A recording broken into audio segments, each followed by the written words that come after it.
সেটি যেমন ধ্বংসের পথে এগিয়ে আসছে, তেমন এই বাংলা এগিয়ে আসছে একটা যেমন রাজনীতির জোয়ারে।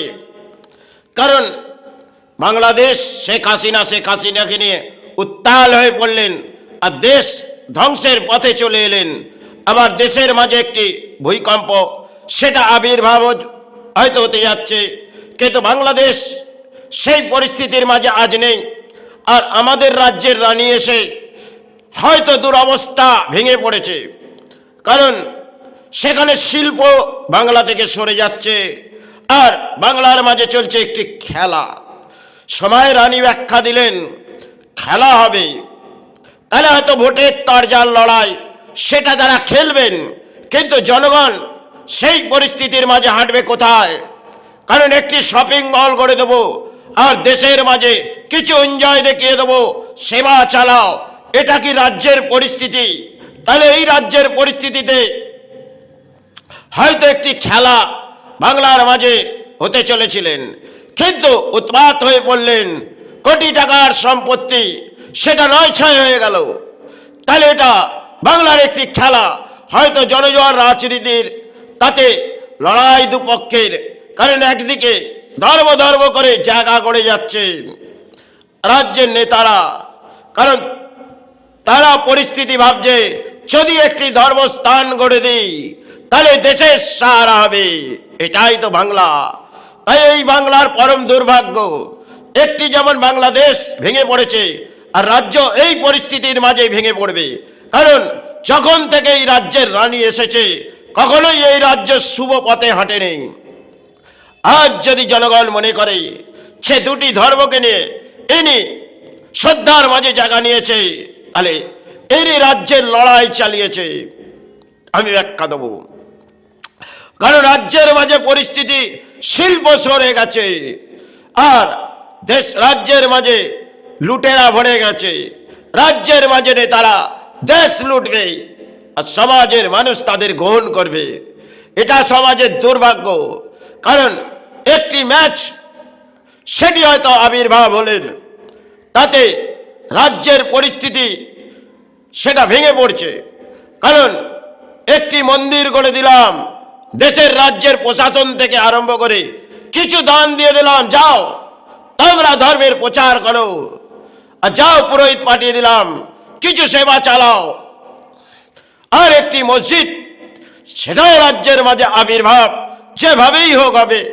কারণ রাজ্যের মাঝে পরিস্থিতি অত্যন্ত দুর্ভাগ্য এসে গেছে। কারণ সময় ক্ষেত্রে বাংলাদেশ তলানিতে চলে গেছে। আজ এই পরিস্থিতিতে রাজ্য যাবে, কারণ এই রাজ্য ধর্ম তো নেই, এখানে নেতারাই পরম ধর্মের পূজারী আছে, তারাই ধর্ম জাগাবে। আসবে একটি মসজিদ আর একটি মন্দির, সেটি সৃষ্টির মাঝে তিনি করে দিচ্ছেন। কারণ জগন্নাথ মন্দিরের ইতিহাস বহু কিছু আছে, সেগুলো আজ হয়তো পৃথিবীর মাঝে আছে, কিন্তু সেটা নিয়ে রাজ্যের রানী ভাবলেন আমি একটি স্থান গড়ব। আরে আপনার দলের কর্মী তিনিও তো মসজিদ করবেন, সে দেখুন তাহলে এই বাংলার সাহারা কোথায় আসবে? কারণ এই মন্দির আর মসজিদ গড়ে বাংলা সাহারা আসবে না। বাংলায় চাই শিল্প, বাংলায় চাই কর্ম। কিন্তু রতন টাটা তিনি তো এই বাংলার মাঝে আবির্ভাব হতে চেয়েছিলেন, সেক্ষেত্রে বাংলার রানী তাকে লুস্থ করে দিলেন। এ লড়াই চালাও, এসব কর্ম ছাড়ো, এই রাজ্য থেকে শিল্প সরাও। আমি এসে গেছি দয়ালু, আপনাদের জাগিয়ে দিয়ে যাব।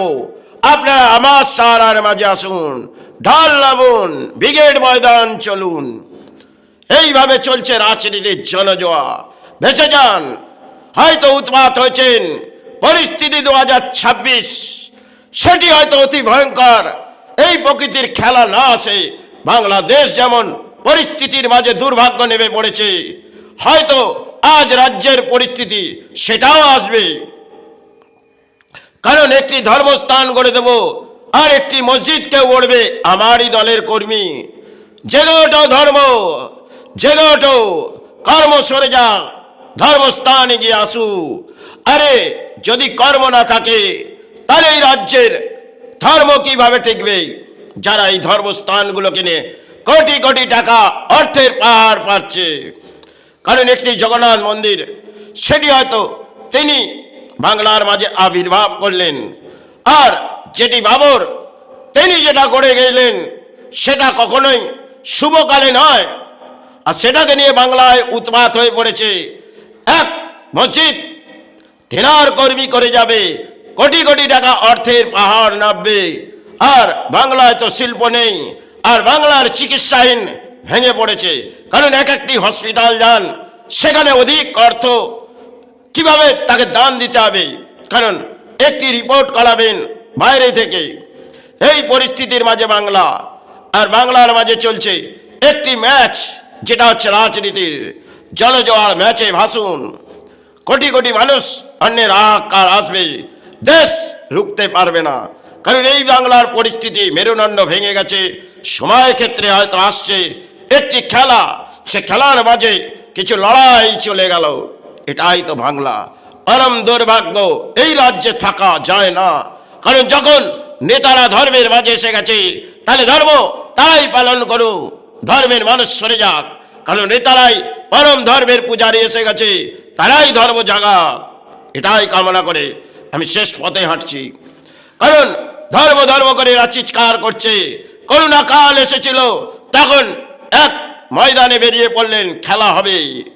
এই খেলা জনগণ মেনে নিয়েছে। আজ ঢল নেমেছে রাজ্যের মাঝে। খেলা দেখুন, রাজ্যের পরিস্থিতি দেখুন। আসবে একটা খেলা, সেটা হয়তো অত্যন্ত ভয়ঙ্কর আসবে এই প্রকৃতিতে। কারণ কলির একটি দণ্ড আপনাদের পেতেই হবে। কারণ যখন উন্মাদ হয়েছেন ধর্ম, তখন তলানিতে পাঠিয়ে দিয়েছেন। তাহলে কলি আপনাকে একটি দণ্ড দেখাবে। একটি করোনা কাল দেখিয়েছে, আর একটি ভয়ঙ্কর দণ্ড আসবে 2026। দেখবেন উন্মাদ যতটা ধর্মে নিয়ে চেষ্টা করছেন, প্রকৃতির এক দণ্ডর খেলা হয়তো আবির্ভাব হবে। সময় আসতে চলেছে।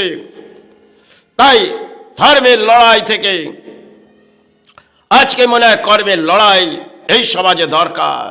যাই হোক, হয়তো ধর্ম করা যায়, কিন্তু এই রাজনীতি নেতারা তারাই ধর্ম পালন করুন, আর এই রাজ্য ধর্ম ধর্ম করে তারাই চিৎকার করে যাক।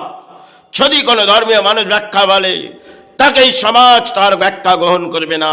যাই হোক, এই দেশের পরিস্থিতি, এই রাজ্যের পরিস্থিতি ভেঙে পড়ছে, মেরুদণ্ড ভেঙে গেছে, সমাজ লুস্থ হয়ে পড়েছে। তাই এই ব্যাখ্যা আজ যায় না। জয় গুরু, জয় মাই।